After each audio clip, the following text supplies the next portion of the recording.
to one that you actually wrote up over at RT. Russia demands answers from Washington on whether the U.S. is facilitating terrorist attacks in Crimea. So, what happened here? It sounds like almost in your story, the Trump administration outed the fact that they were going after Russian soldiers in Ukraine. What's the story? Yeah, it's kind of funny. I had read this NBC story a couple times. This is the same story where General Frank McKenzie says that there's no evidence to support the whole New York Times Russian bounty story. We covered it on the show recently. But there's this one throwaway line in there that I had not noticed when the first couple times that I read it, and it's citing an anonymous official who's saying that like the intelligence community had thought the bounty story might have some merit because they said that they assumed that it was simply Russia's, quote, proportional response to the U.S. arming of Ukrainian units fighting Russian forces in Crimea, end quote. And like, wait, what? Like, I don't know. I don't think there's a whole lot of open fighting going on in Crimea right now. So it's like, is this guy saying that the U.S. is arming like insurgents to covertly carry out attacks on Russian troops in Crimea? Like, I don't know, Kyle, maybe you had heard of this before, but like I did not realize that was happening. I had not heard of that. Obviously, I knew that like the U.S. government was giving arms to the Ukrainian government, but specifically arming like units and fighters in Crimea to carry out attacks on Russian soldiers, like I had not heard about that. And so it's kind of funny that in just this throwaway line in this NBC story, they just like, they come out and admit this basically. It was a nameless official, so it's not like it was anyone on record.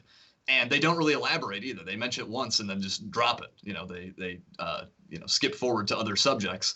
But the Russians definitely noticed it because the Russian embassy here in the U.S. called on the White House to they pointed this out and said, hey, are you like arming, they called them terrorists, but like, are you arming terrorists in Crimea to launch covert attacks on Russian troops?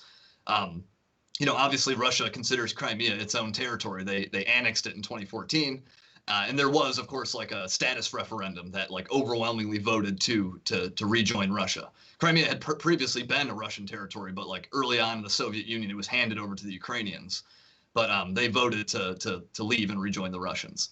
And of course, a lot of people have questioned the legitimacy of that referendum. But like Pew and Gallup and a bunch of other Western polling firms did go to Crimea, and they basically like confirmed the results of that status referendum.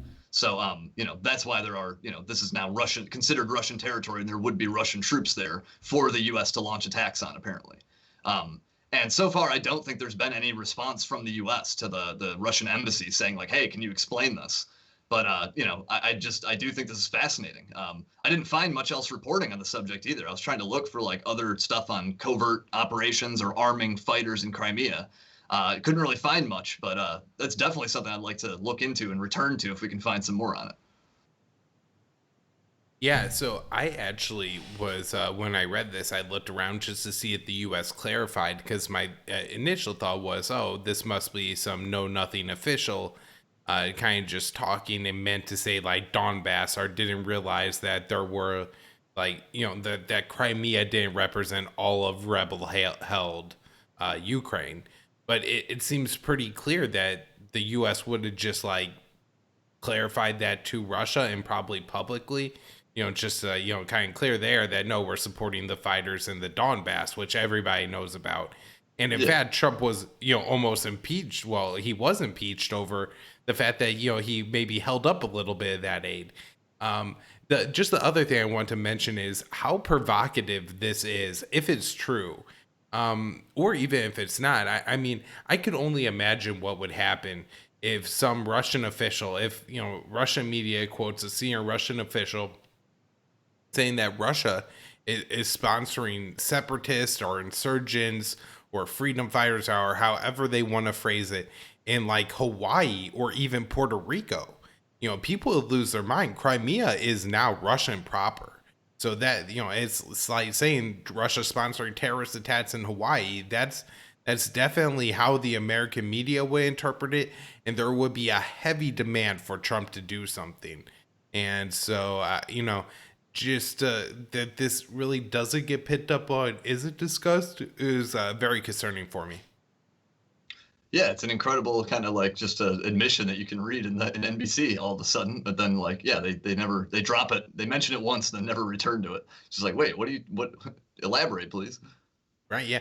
And this is the kind of story too where you think if you have like a more competent media, somebody is definitely like getting in on this, and they're asking questions to Trump administration officials. I mean, I guess it's great that you wrote it up, Will, but you're not a White House correspondent. You can't go to the White House and say, to the press secretary, whoever, can you please explain this statement? And are we really arming terrorists in Russia or supporting terrorists in Russia? That sounds absolutely insane. And but I doubt anybody in the White House press pool is going to ask that question. Most certainly not. Yeah.